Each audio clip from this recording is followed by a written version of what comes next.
Alright, so here it is. Just finished welding it. Not the best welds I've ever made, but they will hold. Now, if I move the bucket, normal play. You see? Only the piston itself has play. There's no more play here.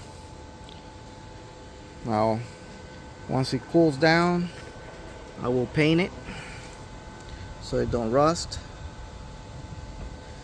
But then also check this out. I just found out that I bent this plate right here. Look at that tooth right there. This plate bent a little bit. I don't know if you can tell. So